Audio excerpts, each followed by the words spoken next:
Welcome to my channel. বন্ধুরা, তোমরা কেমন আছো? আশা করি তোমরা সবাই ভালো আছো।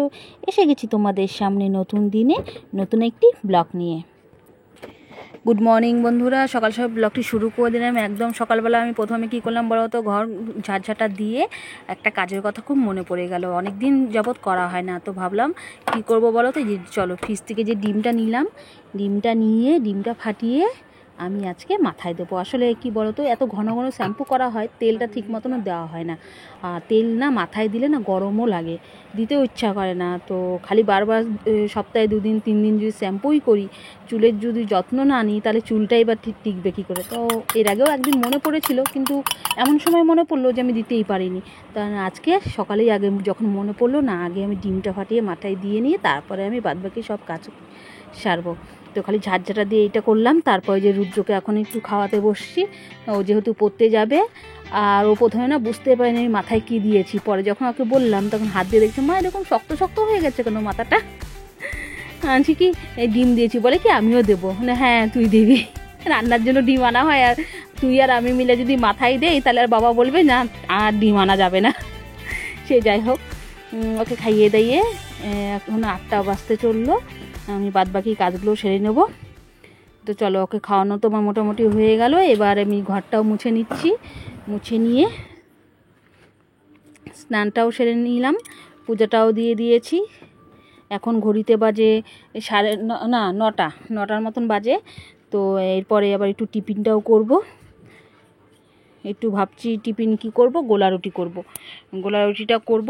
আর কি বলো তো, ওই যে বিছনাটা দেখো, বিছনাটা তোলা হয়নি, তো বিছনাটাও আগে তুলে তারপরে জানোই তো বিছনায় আমি আর কিছু রাখছি না। যাই হোক, সব তুলে তারপরে যে আটা গোলা কি সুন্দর হয়েছে না, আটা গোলাটা বেশ দেখে না খুব মানে নারায়ণ পুজোর যে সিন্নি হয় সেরকম মনে হচ্ছিল যেন খাই। সে যাই হোক, গোলা রুটিটা করে ফেললাম। করে নিয়ে তারপরে এত গরম লাগছে যে ঘরে একটু লাইটও জ্বালাচ্ছে না, লাইটের তাপেও তো বেশ গরম লাগে, বেশ একটু অন্ধকার অন্ধকার ভাব মনে হচ্ছে।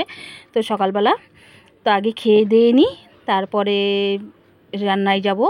তো দেখো ওই যে পাট শাক আনছে, আসলে শীতের দিন তো মানে মনে হয় কি যে ঠান্ডা জাতীয় জিনিসগুলো খেতে ইচ্ছা করে, তো ভাবছি একটু পাট শাক রান্না করব।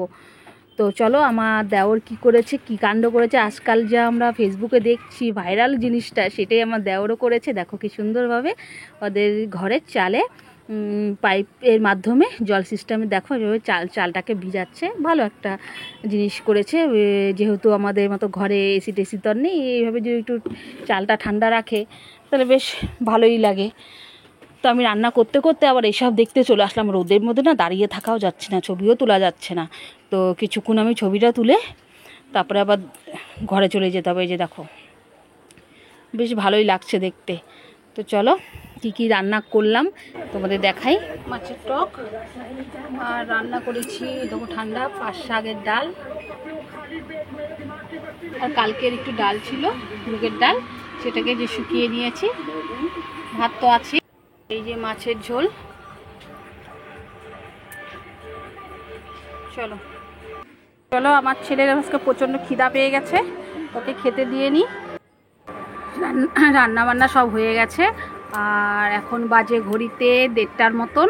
আজকে একটু লেটই হলো, কিন্তু কী হারে রোদ দিয়েছে দেখো, কিছু বলার নেই, কারণ সব জায়গাতেই একই অবস্থা, গরমের পরিমাণ। যাই হোক, রান্নাবান্না শেষ করে এবার একটু বিশ্রাম নিয়ে তারপরে খাবো, কারণ আর রান্না করার পরপরই না খেতে ভালো লাগে না, গরমে তো আরোই ভালো লাগে না। তো তারপরে তোমাদের সাথে পরে আবার কথা হচ্ছে। চলো, এখনকার মতন টাটা। এখন ঘড়িতে 7:30টার মতন বাজে। আজকে বেশ বাইরে একটু বসেছিলাম, বিকালবেলা একটুকু হাওয়া দেয়নি। এই যে এখন একটু ঘরে আসছি, যে না ঘরে তো কাজকর্ম আছে, বাইরে তো আর বসে থাকলে হবে না। তো এখন ঘরে আসার পর দেখি ভালো হাওয়া দিচ্ছেন। তো যাই হোক, বিকালে চাটা খেলাম।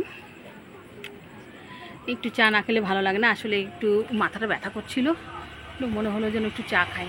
চাটা খেয়ে আজকে রাতে আর রান্না নেই, দুপুরে ভাতটা একটু বেশি ছিল, আর ভাবলাম যে আর রাতে আর রুটি করবো না।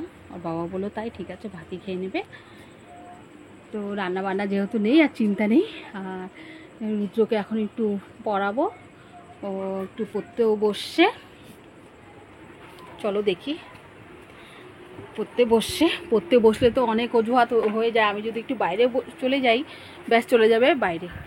তো ওই জন্য হাওয়া থাকুক আর যাই থাকুক, বাইরে গিয়ে আর বসতে পারি না। তো এখন দেখো যে পড়তে বসছে, ওই যে পড়তে বসেছে, তো পড়ুক। আর একটু না কাছে বসলেও তো জানোই ফাঁকি দেয়, বাচ্চা মানুষ আর যা হয় আর কি। তো যাই হোক, এখন একটু পড়াশোনা করিয়ে নিই, তো পরে তোমাদের সাথে আবার কথা হচ্ছে। এখনের মতো টাটা। রাতের খাওয়া দাওয়া হয়ে গেছে, এখন রাত্রি বাজে প্রায় 11:30 মতন। তো আর বাবা, ছেলে আর আমার জন্য আইসক্রিম এনেছে। ছেলেকে বলিনি যে এখনও আইসক্রিম আনা হয়েছে, তো আগে আইসক্রিমটা নিয়ে নিই, ফ্রিজে রেখে দিয়েছিলাম। চলো আগে তবে ছেলেকে দেখাবো, দেখ আইসক্রিম। আমরা বাঙালি, তাই দেখো আমাদের কি বলো তো, আইসক্রিমের কভারটাও না চেটে খেলে না ভালো লাগে না। একটা বাঙালিদের কিন্তু বেশ বৈশিষ্ট্য বলো, যে না আইসক্রিমের কভারটাও ফেলবো না, আগে ওটাও চেটে খাবো। সে যাই হোক, আমি আর ছেলে রাতের বেলা মজা করে বেশ আইসক্রিমটা খেলাম। আমার এই ব্লগটি তোমাদের কেমন লাগছে অবশ্যই তোমরা কমেন্ট করে জানাবে। আর প্লিজ তোমরা কেউ স্কিপ করবে না, ভিডিওটা পুরোপুরি দেখবে। তোমরা সাপোর্ট করলে আমরা অনেকটা একটু এগোতে পারি। আর আমরা সাধারণ একটা ঘরে গৃহবধূ, তো একটু কিছু নিজের পায়ে দাঁড়াতে চাই, এর জন্যই আমার এই ব্লগ ছাড়া। তো প্লিজ তোমরা স্কিপ না করে পুরো ভিডিওটা দেখে এবং আমাকে অবশ্যই কমেন্ট করে জানাবে যে কেমন লাগছে। আজকের মতন ব্লগটি আমি এখানেই শেষ করলাম। তোমরা সবাই সুস্থ থেকো, দেখা হচ্ছে নতুন একটা দিনে নতুন ব্লগ নিয়ে। ধন্যবাদ।